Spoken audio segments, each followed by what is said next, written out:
Welcome, I'm Sayer and this is Artisan Heirloom Foods, and today I'd like to share with you what I've done in the garden today.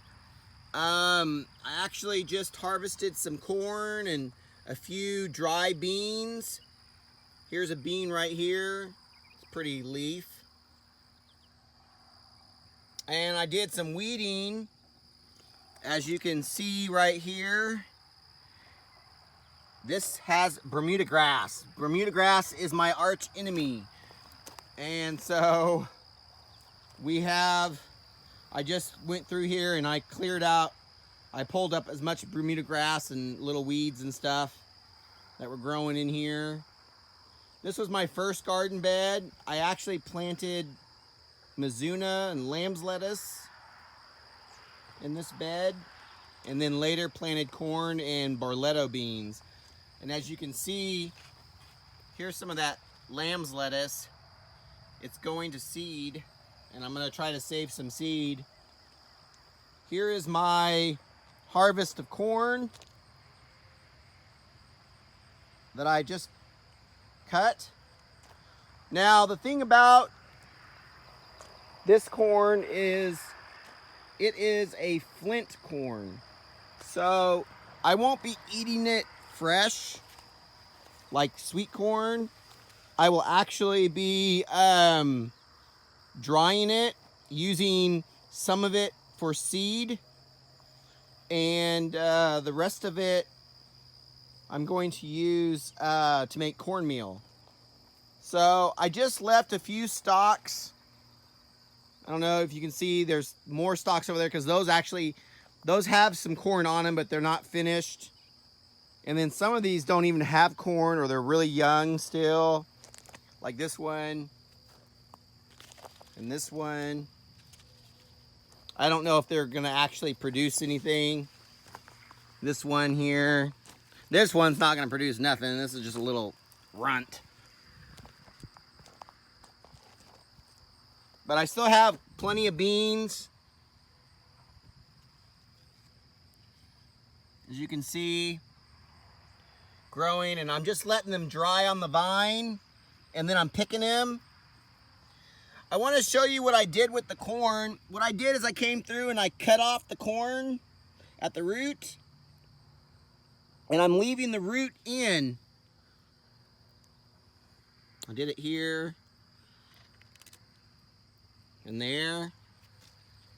And you might be asking yourself, why did you do that? Well, there's two reasons. One is it cost me $250 to fill this garden bed up halfway full.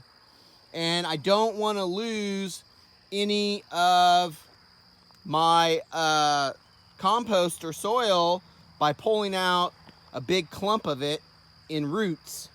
So what I do instead is I just cut them off at the root, and this will decay, and it's not going to hurt anything. It's not going to interfere with any future growth. It'll just decay. So,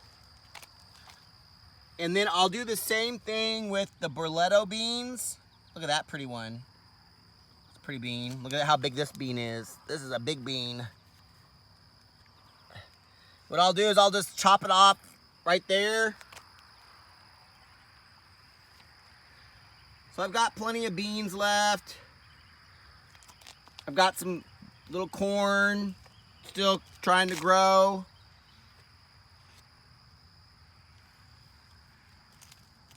And we'll just we'll harvest them as they mature. This one's not gonna, there's a few nice kernels on that. That will be good for seed. Part of my thing that I'm doing is saving seed when I can, because what happens when you save the seed from plants in that you have grown in your zone, in your area, in your climate, they end up adapting themselves genetically.